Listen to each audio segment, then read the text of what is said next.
بسم الله الرحمن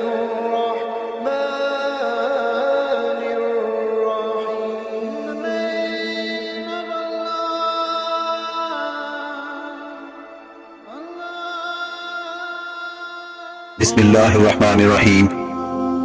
شروع اللہ کے نام سے جو بڑا مہربان اور نہایت رحم والا ہے. اللہ تعالیٰ نے زمین پر انسانوں کے لیے بے شمار نعمتیں عطا کی، جن میں بہت سی ضروریات زندگی، جن میں خوراک، پانی، پناہ گاہ اور خدا کی دیگر قدرتی تحفے شامل ہیں. غذا دنیا کے ہر انسان کے لیے ضروری ہے.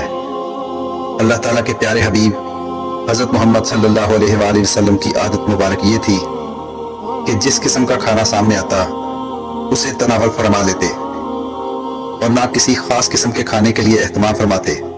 ہمارے نبی کریم صلی اللہ علیہ وآلہ وسلم ان غذاؤں کو ان کے ذائقے اور فوائد کی وجہ سے بہت پسند فرماتے تھے.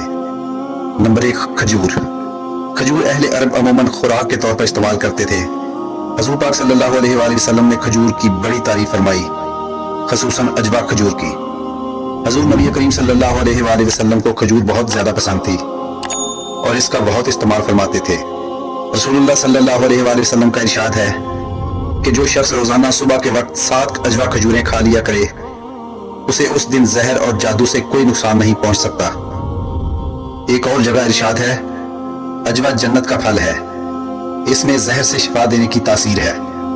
کھجور ایک مقوی غذا ہے، سب پھلوں میں سے زیادہ توانائی بخش ہے. انسانی جسم کو جس قدر حیاتین کی ضرورت ہوتی ہے اسی قدر کھجور میں ہے. کھجور جسم کو فربہ کرتی ہے، سالے خون پیدا کرتی ہے. سینہ اور پھیپھڑوں کو قوت بخشنے کے لیے اس سے بہتر کوئی چیز نہیں ہے. روغن زیتون. حضرت محمد صلی اللہ علیہ وآلہ وسلم نے روغن زیتون کو بہت پسند فرمایا ہے. نبی کریم صلی اللہ علیہ وآلہ وسلم روٹی کو روغن زیتون سے چوپڑ کر کھایا کرتے تھے. قرآن میں زیتون کا ذکر آیا ہے. رسول اللہ صلی اللہ علیہ وآلہ وسلم نے فرمایا، زیتون کا تیل کھاؤ اور مالش میں استعمال کرو، اس لیے کہ وہ مبارک درخت سے پیدا ہوتا ہے. زیتون کا تیل دنیا کا واحد تیل ہے جو چربی میں تبدیل نہیں ہوتا. یہ امراض قلب اور موٹاپے سے بچنے کے لیے انتہائی مفید ہے. دودھ. دودھ رسول پاک صلی اللہ علیہ وآلہ وسلم کی پسندیدہ غذا رہی ہے. نبی کریم صلی اللہ علیہ وآلہ وسلم کو دودھ بہت پسند تھا. آپ صلی اللہ علیہ وآلہ وسلم اکثر گائے اور بکری کا دودھ استعمال فرماتے تھے. آپ صلی اللہ علیہ وآلہ وسلم نے فرمایا، کوئی چیز ایسی نہیں جو بعام اور مشروب دونوں کا کام ہو دیتی ہو سوائے دودھ کے. حضرت صہیب رضی اللہ تعالیٰ عنہ سے روایت ہے کہ آپ صلی اللہ علیہ وآلہ وسلم نے ارشاد فرمایا، تم لوگ گائے کے دودھ کو اپنے لیے لازم قرار دے دو کیونکہ یہ شفا بخش ہے اور اس کا گھی دوا ہے. دودھ حضرت انسان کے لیے ایک مکمل غذا ہے اور اس سے بہتر غذا شاید ہی ہو. دودھ میں جسم کی ضروریات کے مطابق تمام اجزاء موجود ہیں جن سے جسم صحت مند رہتا ہے اور اس کی نشو و نما صحیح ہو سکتی ہے. شہد. نبی کریم صلی اللہ علیہ وآلہ وسلم کو شہد بہت پسند تھا اور اس کا بہت استعمال فرماتے تھے. حضرت عائشہ رضی اللہ تعالیٰ عنہ سے روایت ہے کہ آپ صلی اللہ علیہ وآلہ وسلم شہد پسند فرماتے تھے. شہد کی شفا بخشی کا ذکر قرآن میں بھی آیا ہے اور اسے موت کے علاوہ ہر مرض کا علاج قرار دیا گیا ہے. شہد کے بارے میں یہ بات طے شدہ ہے کہ یہ بہت سے امراض میں مفید ہے اور اس کا استعمال جسم کو امراض سے محفوظ رکھتا ہے. تمام تر کاوشوں کے باوجود اب تک شہد کا متبادل تلاش نہیں کیا جا سکا. شہد کی یہ خوبی اس کے رس کا جلد اثر کرنا اور قدرتی اینٹی بائیوٹک ہونا ہے. یہ حلق سے نیچے اترتے ہی خون میں شامل ہو جاتا ہے. نوزائیدہ بچے سے لے کر تمام افراد کے لیے غذا اور دوا ہے. کدو. حضور پاک صلی اللہ علیہ وسلم کو سبزیوں میں کدو بہت زیادہ پسند تھا. حضرت انس رضی اللہ تعالیٰ عنہ سے حدیث مروی ہے کہ آپ صلی اللہ علیہ وآلہ وسلم کو ایک دعوت میں جو کی روٹی اور کدو گوشت کا شوربہ پیش کیا گیا. میں نے حضور پاک صلی اللہ علیہ وآلہ وسلم کو دیکھا کہ پیالے کے کناروں سے کدو تلاش فرما کر تناول فرما رہے تھے. میں اس روز کے بعد ہمیشہ کدو کو پسند کرنے لگا. کدو ایک ایسی سبزی ہے جو ذائقہ میں لذیذ اور تاثیر میں زود ہضم، صحت بخش اور دماغی صلاحیتوں کو بڑھانے والا ہے. کدو مفرع قلب، جگر اور اعصاب کے لیے مفید سبزی ہے. جو کی روٹی. حضرت محمد صلی اللہ علیہ وآلہ وسلم جو کی روٹی کو بہت پسند فرماتے تھے. حضور پاک صلی اللہ علیہ وآلہ وسلم نے اپنی ساری زندگی کبھی بھی میدے کی روٹی تناول نہیں فرمائی. ابو داؤد میں حدیث ہے کہ آپ صلی اللہ علیہ وآلہ وسلم نے جو کی روٹی کا ٹکڑا لیا اور اس پر کھجور رکھی اور فرمایا کہ یہ اس کا سالن ہے اور تناول فرما لیا. قدرت نے جو میں جسمانی قوت کا بیش بہا خزانہ چھپا کر ہمیں بخشا ہے۔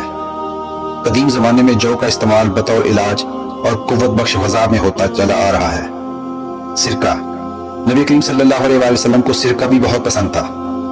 آپ صلی اللہ علیہ وآلہ وسلم نے نہ صرف سرکہ کو تناول فرمایا بلکہ اس کی تعریف بھی فرمائی۔ حدیث میں ہے کہ حضور پاک صلی اللہ علیہ وآلہ وسلم نے ارشاد فرمایا کہ سرکہ بھی کیسا بہترین سالن ہے۔ حضرت ام ہانی رضی اللہ تعالیٰ عنہ فرماتی ہیں کہ نبی کریم صلی اللہ علیہ وآلہ وسلم میرے گھر تشریف لائے اور فرمایا، کیا تیرے پاس کھانے کے لیے کوئی شے ہے؟ میں نے عرض کیا، سوکھی روٹی اور سرکہ کے سوا کچھ بھی نہیں۔ حضور پاک صلی اللہ علیہ وآلہ وسلم نے فرمایا، وہی لے آؤ۔ وہ گھر سالن سے خالی نہیں جس گھر میں سرکہ ہو۔ سرکے کا استعمال ذیابیطس اور خون میں گلوکوز کی مقدار کو درست کرنے کے لیے فائدہ مند ہوتا ہے۔ سرکے کا کھانے میں استعمال اس احساس کو بڑھا دیتا ہے کہ اب بھوک نہیں، یعنی انسان کم کھاتا ہے اور اس طرح نظام بہتر رہتا ہے۔ گوشت آپ صلی اللہ علیہ وآلہ وسلم کی مرغوب غذا تھی۔ آپ صلی اللہ علیہ وآلہ وسلم نے فرمایا، دنیا اور جنت دونوں جگہ سب کھانوں کا سردار گوشت ہے۔ حضور پاک صلی اللہ علیہ وآلہ وسلم نے شوربے والا اور بھونا ہوا گوشت شوق سے تناول فرمایا۔ حضرت ابو ہریرہ رضی اللہ تعالیٰ عنہ فرماتے ہیں کہ حضور پاک صلی اللہ علیہ وآلہ وسلم کی خدمت اقدس میں کہیں سے بکری کا گوشت آیا، اس میں سے دست کا گوشت خدمت اقدس میں پیش کیا گیا۔ آپ صلی اللہ علیہ وآلہ وسلم نے اس کو دانتوں سے کاٹ کر تناول فرمایا۔ گوشت انسانی جسم کی صحت و توانائی کے لیے بہت مفید قرار دیا جاتا ہے۔ اس میں جسم کی طاقت و توانائی کے لیے اہم اجزاء ہوتے ہیں۔ انجیر بھی حضرت محمد صلی اللہ علیہ وآلہ وسلم کی پسندیدہ غذاؤں میں سے ایک ہے۔ آپ نے فرمایا، انجیر جنت کا پھل ہے۔ انجیر کا پھل بڑھاپے کو روکتا ہے، یعنی اس پھل کو کھانے سے بڑھاپا جلدی نہیں آتا۔ یہ کمزور اور دبلے پتلے لوگوں کے لیے نعمت ہے۔ ماہرین طب کا کہنا ہے کہ روزانہ انجیر کھانے سے موٹاپے پر قابو پایا جا سکتا ہے۔ انجیر کے اندر پروٹین، معدنی اجزاء، شکر، کیلشیم، فاسفورس پائے جاتے ہیں۔ دونوں انجیر یعنی خشک اور تر میں وٹامن اے اور سی کافی مقدار میں ہوتے ہیں۔ وٹامن بی اور ڈی قلیل مقدار میں ہوتے ہیں۔ ان اجزاء کے پیش نظر انجیر ایک مفید غذائی دوا کی حیثیت رکھتا ہے۔ انگور، حضرت سیدنا عبداللہ ابن عباس رضی اللہ تعالیٰ عنہ فرماتے ہیں کہ میں نے نبی کریم صلی اللہ علیہ وآلہ وسلم کو انگور کے گوشے اس طرح تناول فرماتے ہوئے دیکھا کہ چھوٹا سا گوشہ منہ میں لے کر دانے توڑے اور تنکول کو باہر کھینچ لیتے۔ اللہ کی نعمتوں میں ایک بڑی نعمت انگور ہے، جو انتہائی لذیذ اور بے مثال قوت بخش پھل ہے۔ دوستو، آج کی ویڈیو اچھی لگی ہو تو چینل کو سبسکرائب ضرور کیجیے گا۔ اللہ تعالیٰ آپ کا حامی و ناصر ہو۔